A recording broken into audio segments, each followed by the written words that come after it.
ঘন জঙ্গলের গভীরে বাস করত এক গরিব কাঠুরে, যার জীবন ছিল শুধু সংগ্রাম আর একাকিত্ব ভরা। প্রতিদিন ভোর হলেই সে কাঁধে কুঠার তুলে বেরিয়ে পড়ত কাঠ কাটার উদ্দেশ্যে। কিন্তু একদিন সেই জঙ্গলে ঘটল এক অদ্ভুত। কে একটুটা কি করছিস? সে দেখতে পেল এক অপরূপ সুন্দরী মেয়েকে, যেন এই পৃথিবীর নয়। আমার চোখে রহস্য দেখছো? হ্যাঁ, কিন্তু এর পেছনে কি লুকিয়ে আছে? এক অজানা টান। তুমি কে? আমি বনের আত্মা। ভয় পাচ্ছ? হ্যাঁ, একটু। না, কিন্তু কিন্তু তুমি এখানে একা কেন? চুপ করে রইল, যেন তার ভিতরে লুকিয়ে আছে কোনো বড় গোপন কথা। কারণ সে আসলে মানুষ নয়, সে এক ইচ্ছাধারী নাগিন। সে সিদ্ধান্ত নিল নিজের আসল পরিচয় গোপন রাখবে। এরপর থেকে প্রতিদিন সে কাঠুরের জন্য অপেক্ষা করতে লাগলো। কাঠুরেও বুঝতে পারছিল তার মনে কিছু একটা বদলে যাচ্ছে। তাদের মধ্যে শুরু হলো কথা, আর সেই কথাই ধীরে ধীরে হয়ে উঠল সম্পর্ক। নির্জন জঙ্গলে জন্ম নিল এক অদ্ভুত বন্ধুত্ব।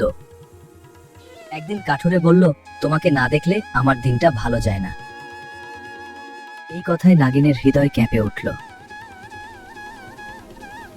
সে বুঝতে পারল সে প্রেমে পড়ে গেছে। কিন্তু তার মনে একটাই ভয়, সত্য জানলে কি হবে? আর ঠিক তখনই দূরে কেউ তাদের নজরে রাখছিল। দূরে লুকিয়ে থাকা সেই মানুষটি ছিল এক শক্তিশালী তান্ত্রিক।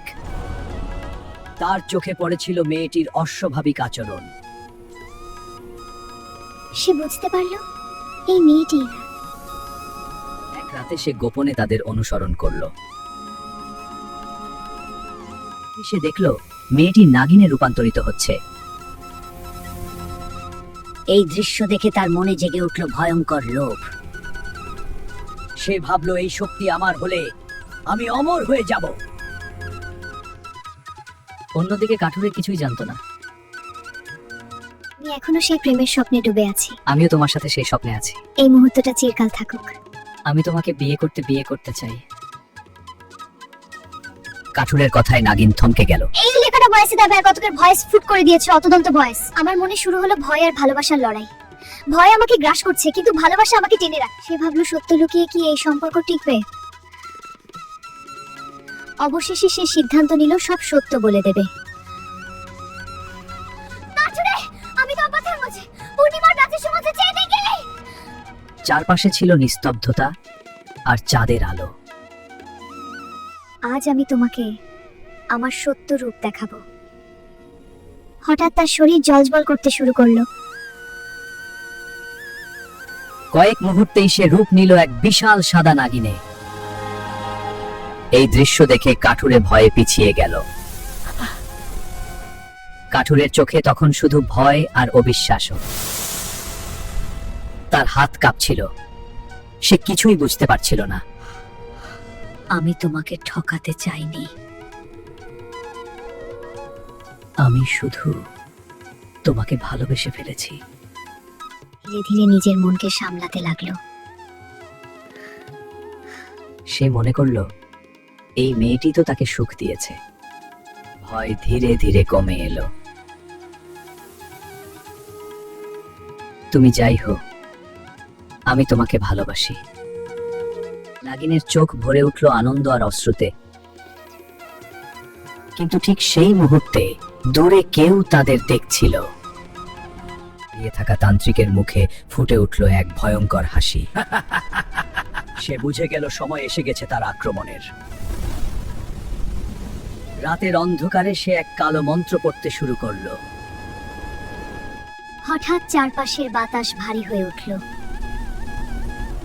নাগিন বিপদের আভাস পেয়ে চমকে উঠল। তুমি এখান থেকে চলে যাও। কেন, কি হয়েছে?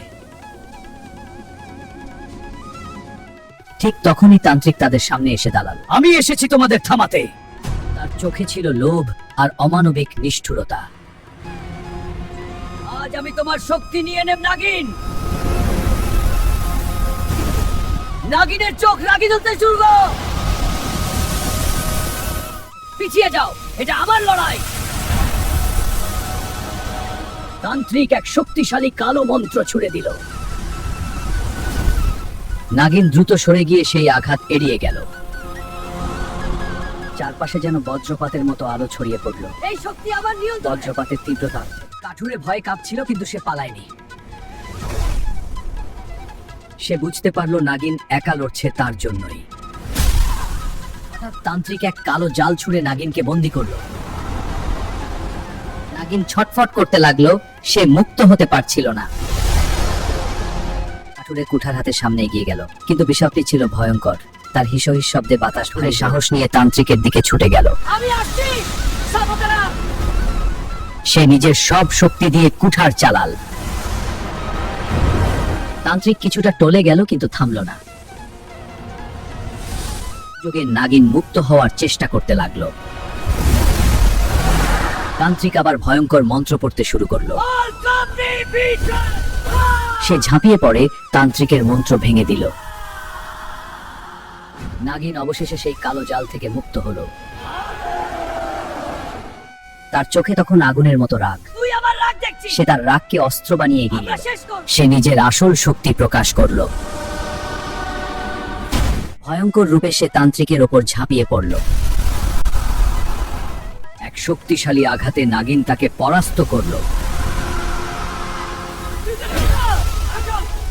এটা পিছু। চারপাশ আবার ধীরে ধীরে শান্ত হয়ে এলো। ক্লান্ত কাঠুরে মাটিতে বসে পড়ল। তার শরীর আর চলতে চাইছে না। নাগিন আবার মানুষের রূপে ফিরে এলো। ফিরে মাকে হ্যাঁ, তুমি ফিরেছ। সে ধীরে কাঠুরের পাশে এসে বসল। নাগিনের চোখ ভরে উঠল ভালোবাসায়। তুমি না থাকলে আমি বাঁচতাম না। আমরা সবসময় একসাথে থাকব। তারা নতুন জীবন শুরু করার সিদ্ধান্ত নিল।